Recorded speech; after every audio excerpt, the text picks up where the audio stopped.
everybody.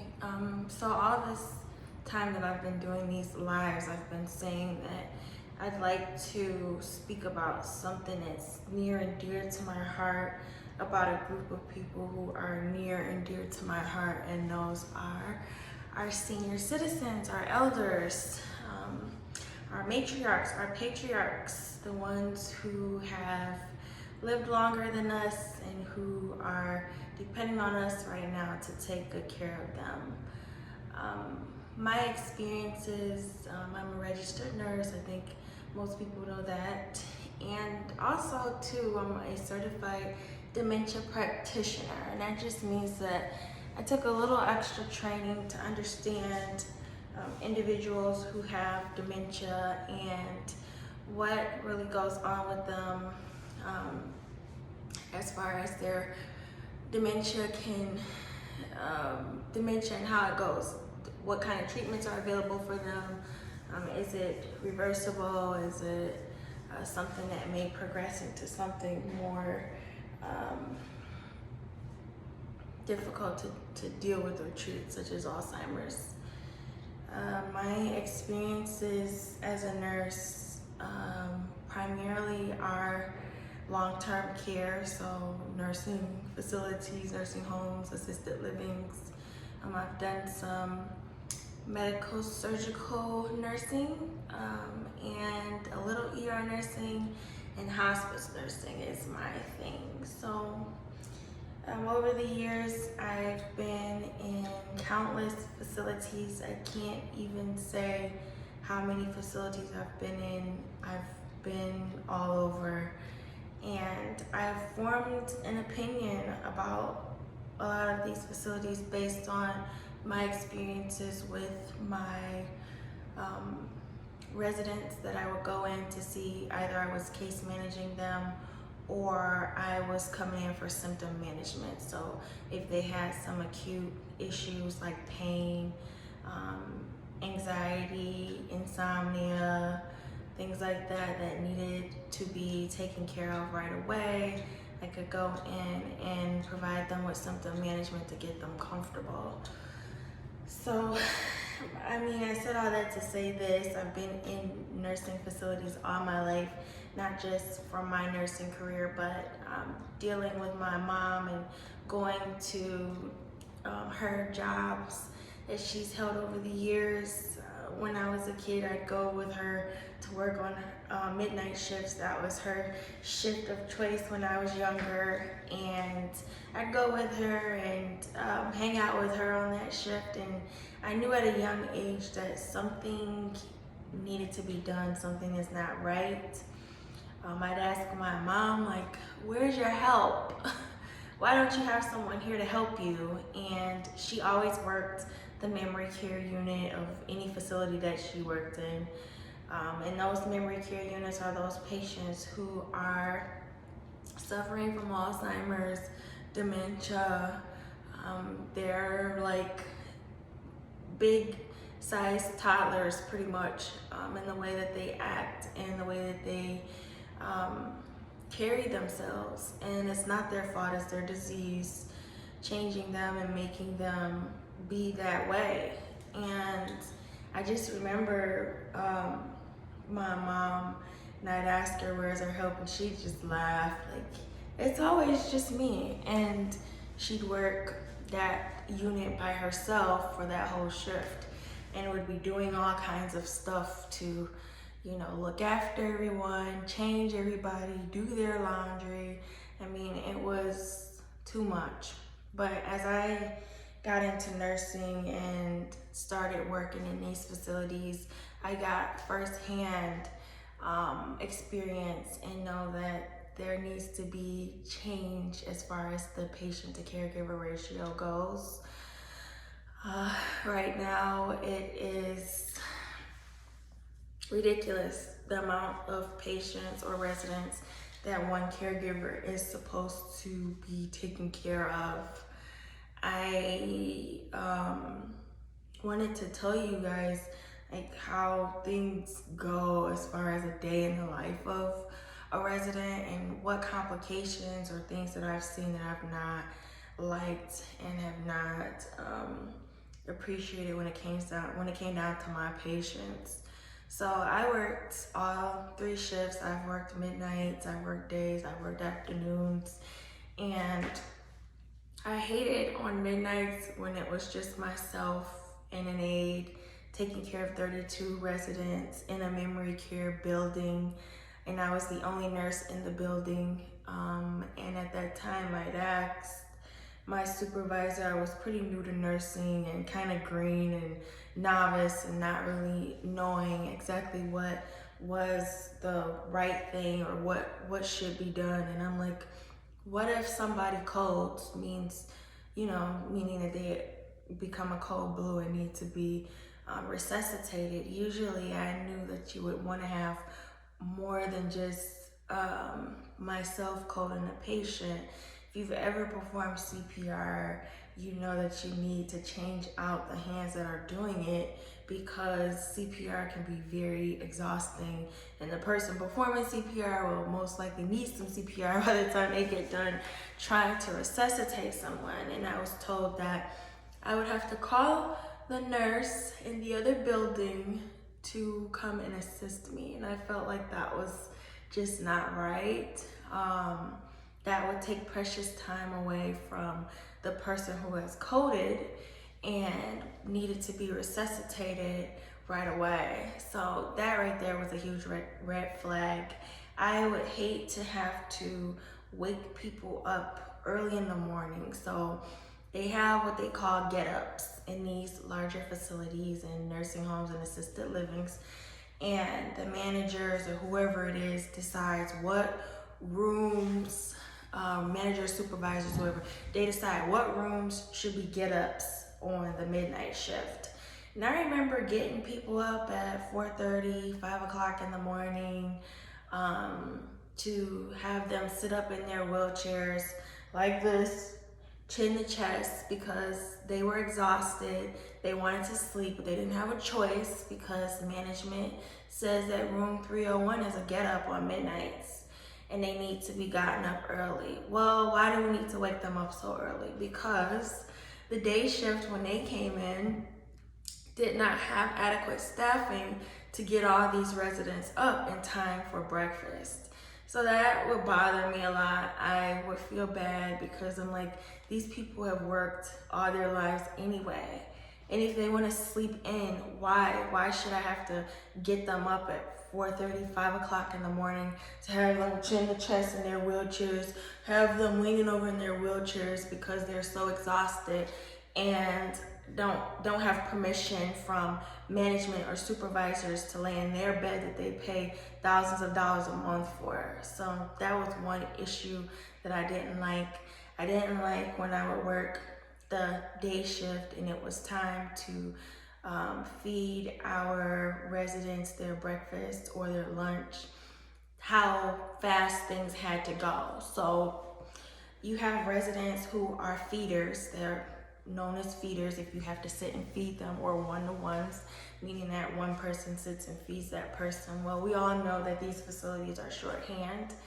And if I am the caregiver who's supposed to be feeding a table of 6 or 7 residents, and little Betty over here likes to take her time to eat, she's a slow eater, and I still have, multiple people to feed, well, Betty's not gonna get all the food that she wanted to get. So I go in and notice that weight changes were very prevalent.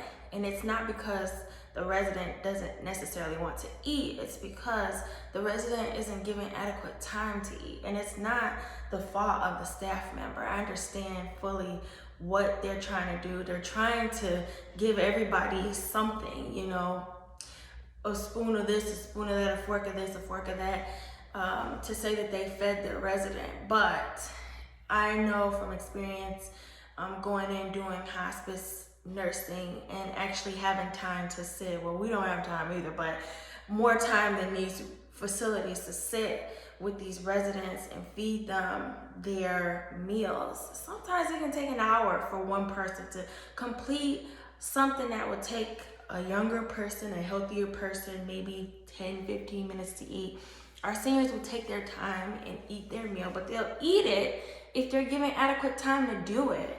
Then they come out with these reports every month, such and such lost 3 pounds in whatever amount of time, and their dietitian or whatever orders a magic cup or whatnot to try to supplement. But the real issue is them not having the time allotted for them to be able to sit and eat and enjoy their meals. So that was another thing I didn't like.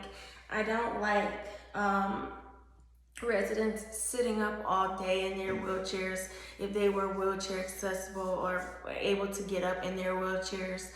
And they do a lot of activities. That's nice. But I mean, it's kind of like busy work, I guess. And they'd have their activities people, which shout out to the activities people. They were lifesavers for us. But I feel like a lot of older people like to rest and aren't really sitting up doing all these things all the time. But they'd have them sitting up in these chairs and not really adequately moving them. So bed sores would form from our wheelchair patients and our bedbound patients. And it's kind of a simple thing to prevent a bed sore. It's really simple. It's just you move the person from those bony prominences. So bony prominences are your heels, are your butt, are your elbow. Those things need to be moved every 2 hours to prevent them from breaking open. Sounds simple enough, right? Well, if you don't have enough staff to turn these people, to move these people, then bed sores can form. And I mentioned earlier this week a facility that I absolutely can't stand because each patient I had there suffered tremendously at the hands of this place. And I had a patient who I walked into the facility, I walked towards her room, and I saw her daughter outside crying outside of her room. And I said, "What's wrong?" She's like, "It just smells so bad in there, and my mom deserves better than this." And I walked in, and I immediately knew what it was. It was a wound. And it just baffled me because this person didn't have a wound the week before. I make weekly visits to see these patients. And the week before, she didn't have a wound. And this week I came and saw her. She had a terrible wound on her bottom. And so each time I'd see my patients, I'd have to get them down to their birthday suits to perform a thorough skin assessment to make sure that they were still intact. The week before, she was intact. She didn't have anything on her bottom, as I had looked back there and checked that there was nothing. And this particular day, I came in to see her, and her bottom was wide open. It has a smell that if you've ever smelled a wound, you'd never forget that smell. And I immediately went and got the wound nurse at the facility, and he came up with all kinds of rhymes and reasons why this wound wasn't dressed and why they hadn't called us to let us know that this patient had developed a wound in 7 days time. I've seen wounds develop even faster than that. It just takes 2 minutes to turn somebody from side to side. But if you don't have 2 minutes, because you have a whole long hallway of patients to take care of, then these people suffer, and they shouldn't be. I went into a facility, the same facility actually, and there was a woman there who had a very large wound on her hand, and it was like this. And I made orders for her to have her dressing changed every day on that wound. And I dated it and put my initials on it because I dressed it for my initial visit with her. I went back there 7 days later. Guess what was still here?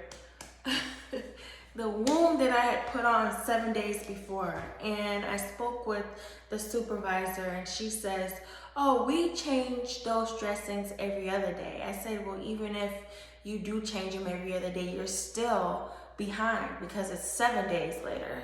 And there's always an excuse for why it's okay to not take good care of the residents. I do like, though, that there are a large group of people around the same age in the facilities.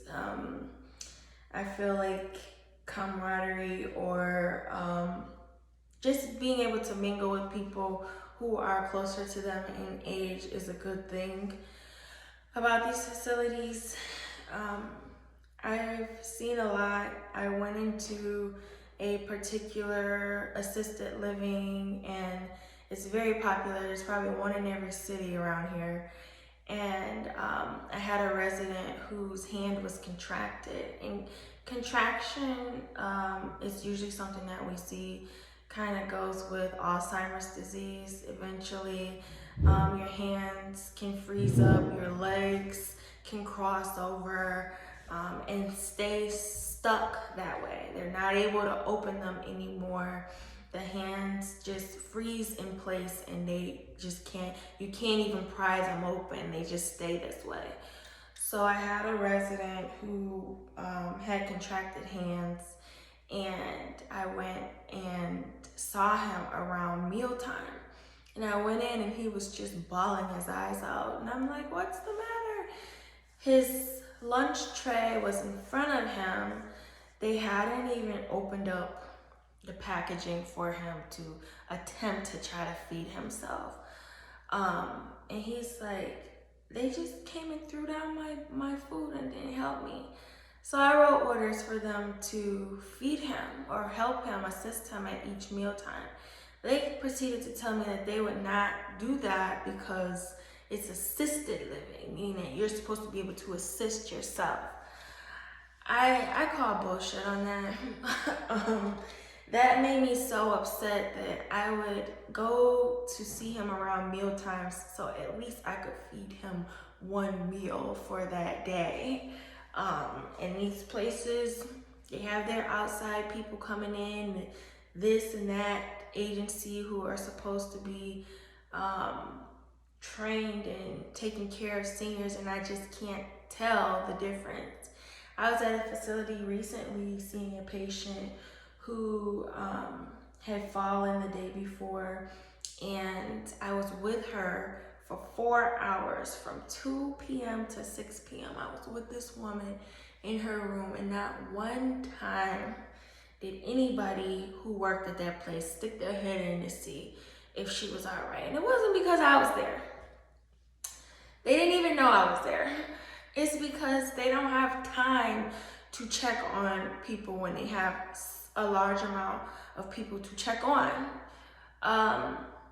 I remember going to a facility, and I won't say the city because there's only 2 facilities in that city, and I went and did another status post-fall visit, meaning that this person had fallen the day before.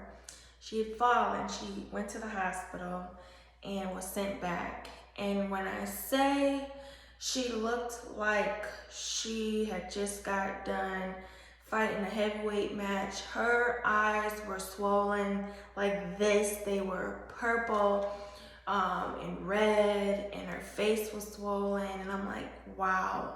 You know, and I'm trying to talk to her. I'm like, did you fall? And she was pretty out of it. She didn't know if she had fallen or not. But I saw her in the common area of this facility, and the administrator came by and asked me if I would put her in her room.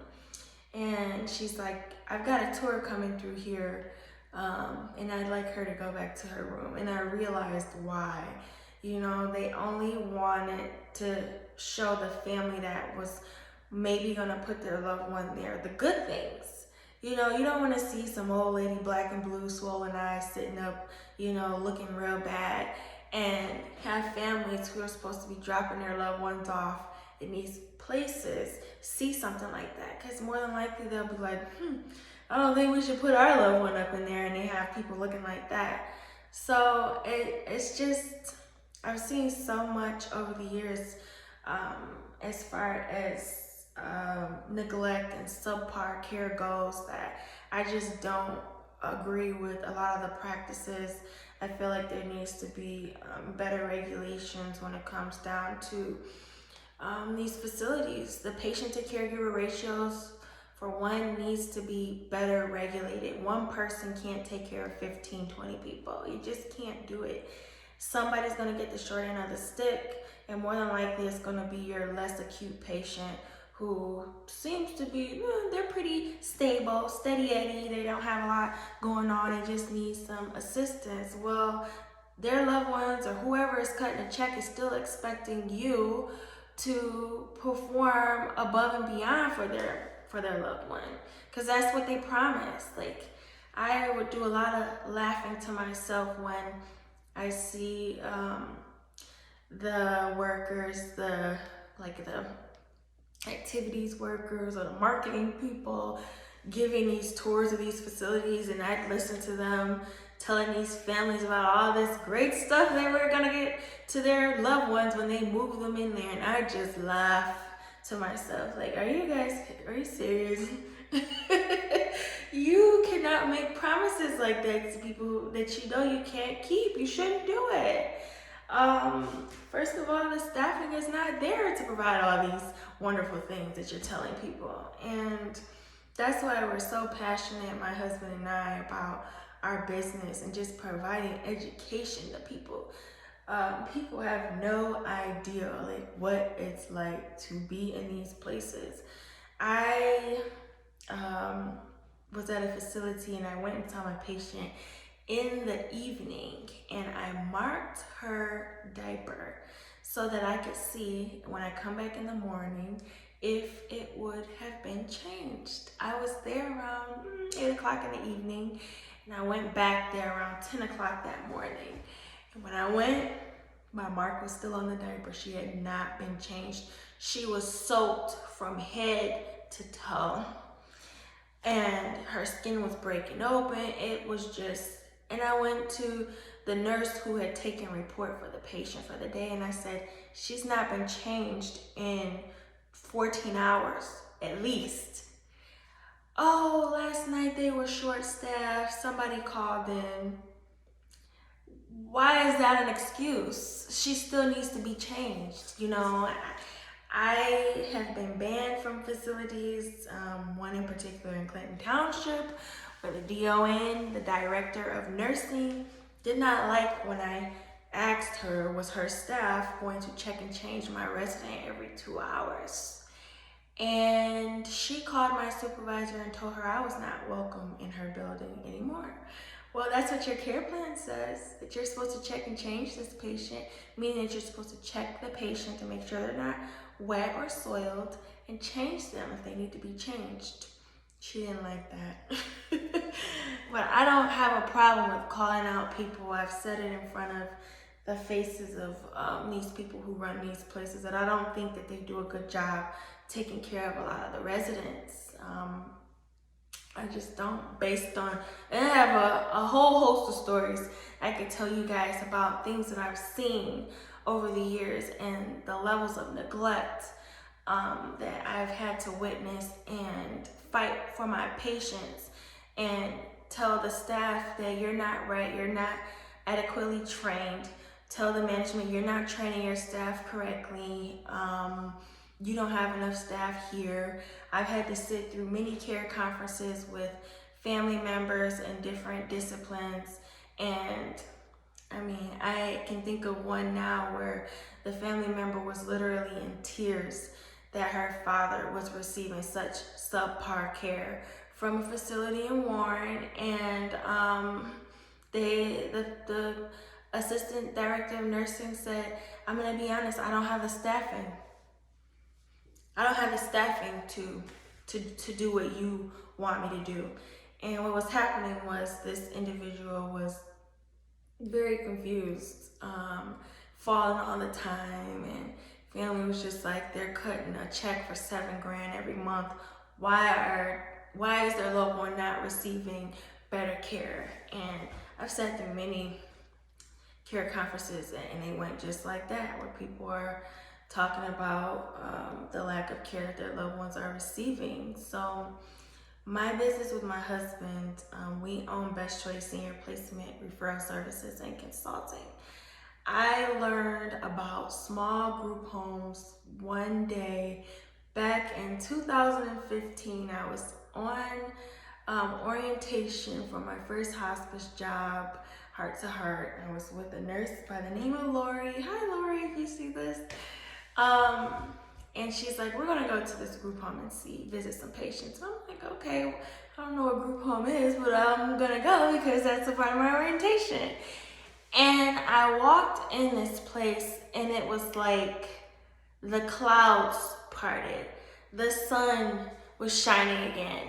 And I was just floored by the level of care. And as I got my own caseload of patients that I was assigned to manage their care and their symptoms, and I'd have to go and visit these patients in different settings. So in nursing facilities, in assisted livings, in their own homes, in these group homes, I noticed the difference in the care almost immediately. My patients who were in these group homes were receiving more tailored care most of the time. Now, I'm not gonna say every group home is the Taj Mahal of group homes, because I've been in a few, and I won't call the names, but they should have their license taken how bad they're providing subpar care. But a lot of them that I've gone into have really impressed me in taking good care of our residents.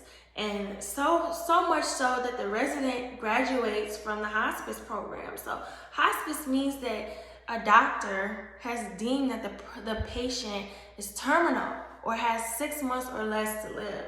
And if you're graduating from the hospice program, that's a big deal. That means that your symptoms are managed and you are no longer deemed to be dying in the next 6 months. I've had so many patients who we've had to graduate from the program because they've gotten the tailored care that they needed. They weren't dying to begin with. They just needed good tailored care. And that's what I'm doing. My husband and I, we are just educating families and letting them know that there are alternatives to traditional nursing homes and traditional assisted livings. And the people that we've placed so far, 9 out of 10 of the families had no idea that these things even existed, that they could put their loved one in a home-like setting with 6 people or less, with 2 to 3 caregivers at a time, who actually had time to check and change them every 2 hours, who actually had time to sit and feed them their meals. Most of the homes that we deal with are RN owned and operated, which, I mean, we all know. I love my doctors, I really do, but it's us nurses who hold down the fort. I mean, let's be honest. We hold it down, we make shit pop. So it's nurse owned and operated, and it is, you know, a small home-like environment. I'm sorry, so I just said something.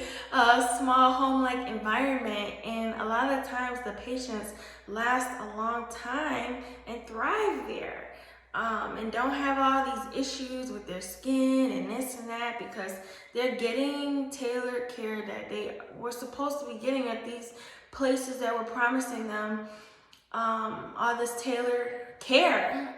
I am just tired of seeing all these places popping up on every corner, and I drive by such and such, this coming soon, this and that coming soon, and families get in contact with us and say, that place is a new place, and you know, mom or dad didn't have a good experience there. They're selling you a bunch of fluff, in my opinion. I always say it, I'm a broken record. Fluff, fluff, fluff, okay? I don't care about the aesthetics of these places. I had the privilege to talk with a 94-year-old who was very lucid. She's since passed on, but baby, when I tell you, she told it all. She sang like a canary, and I sat with her and spoke with her for about 45 minutes, and she let me know, like, when I first moved in, it was grand. You know, everybody treated me well. She's like, you can tell that the staff has no idea what they're supposed to be doing for me. Turnover is high. That's another thing. In these facilities, the turnover is so high. You can't see the same girl that was taking care of your loved one a couple months ago still there today. They're gone. And I think these facilities are pretty greedy. You can't pay people pennies and give them so much responsibility, so many patients to take care of, and not compensate them correctly. Then they're not gonna want to stay and do the job. People who have Alzheimer's or dementia need a routine. They need to see the same faces. They need to be able to feel comfortable in their environment. When you keep switching up the staff who have no idea when they come in, they're new, they don't know these residents and what they like or how they like to receive their care, it just causes a bunch of unnecessary stress for the resident. And I've seen that time and time and time again. These residents become, they just have their own little routines that they like to follow. And they have their own things that they like to have their caregivers do for them in certain ways. I had a lady who I had to go get my aid because she did not like the way that I would put on her shoes for her, or she did not like the way that I would put on her compression stockings or her TED holds for her. There was an aide who did it perfect, the way that she liked it to be done. And those types of things, those types of relationships, those types of bonds matter to somebody when they are confused and have no idea who they are, let alone what day it is. And, you know, they just want to feel comforted in their own environment. So, I mean, I will not say that all places are bad. I cannot say that. I've been into some where they do a pretty decent job and, you know, do their best with what they have to take care of the people that they have. But in a lot of them, I'll say it, I've said this again, they are miles away from hitting the target. And I think that things need to change now, right now that we're talking about these places. And they're pretty protected too. I saw in the news where they can't even be sued, especially right now during this coronavirus. Even if the families believe that they were negligent in protecting their loved ones from contracting the coronavirus, that the laws that have been put into place recently are protecting them from lawsuits. So my question is, who protects our seniors though? Who stands up and speaks for them? Because you better remember, everybody who's, you know, not really caring for our elders or not really giving a damn about their care, that one day, one day, baby, that one that's sitting in that bed or laying, sitting up in that wheelchair, it's gonna be you.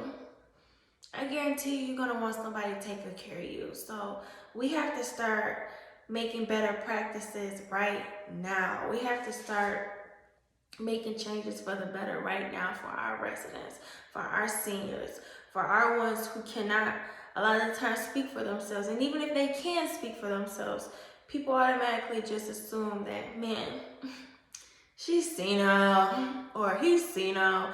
They don't know what they're talking about. Yes, they do. Yes, they do. You sit and listen, you'll get a lot of lessons learned from them. And it just bothers me that so many are being neglected, abused, and treated poorly. So that's my spiel for the day.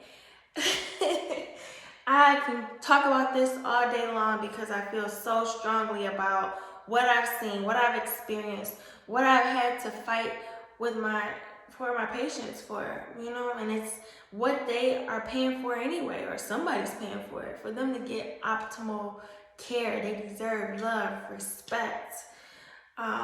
They deserve to be treated like human beings and not like merchandise on a shelf, or such and such in room 301 or whatever. There are real people who have real feelings, and I'm going to keep advocating. My family and I are going to keep advocating. Our business is going to keep advocating. We're going to keep educating and giving you more tools and power to know what to look for. I'm going to be talking about the 6 things to check for when you are getting ready to place a loved one. Okay, it's not how new the place is, or where they bought that fancy couch from, or the fanciness of the place, but the core, the meat and potatoes of the place is how good are they going to take care of your loved one.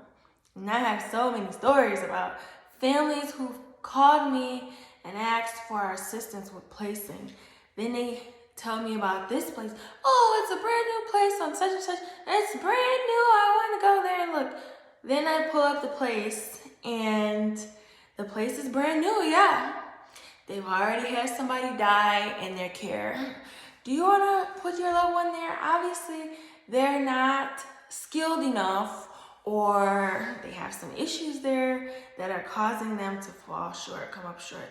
And to me, death is the ultimate act of neglect or abuse.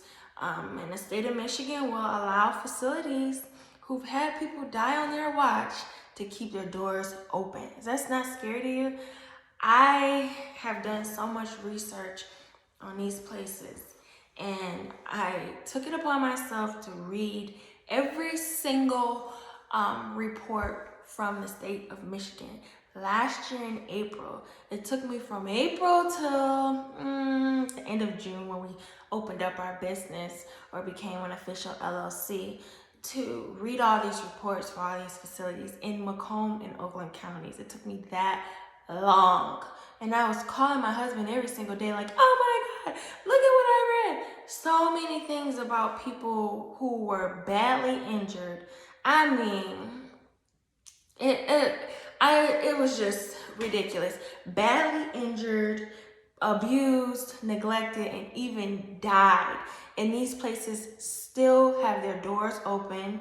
They're not gonna tell you about such and such who died a couple months ago, who, had this issue a couple months ago. They're gonna tell you about how great it is, how they got the best bingo caller this side of the Mason-Dixon, how, prime rib dinners, restaurant style dining, and all that fluff. But they're not gonna tell you about, the issues that they're having and the poor care that they are known to provide. They will not tell you that, but I will. So there you go. My first live, I guess, I don't want to call it a teaching. It's information. Information that is very vital. So if anybody has any questions too. So I've had people who I don't even know reach out to me and ask me questions, and I'm here to help. I am a beacon of information on this topic just because of my experiences. I love to help people. So if you have some questions you want to run by me, let me know. I'll tell you my opinion of what maybe you should do, or if we're able to help you on a business, and we'll definitely do that also. And that's it. I hope I didn't talk too much. This topic for me is definitely one that I'm very passionate about. And if you can't tell, it's something that I live, breathe, eat, sleep. I think about it all the time, and I want to see change soon for our loved ones, for our seniors. They deserve it. So that's it. Happy Friday to everybody. I hope you guys have a good day, good rest of your day, and you'll see me again soon.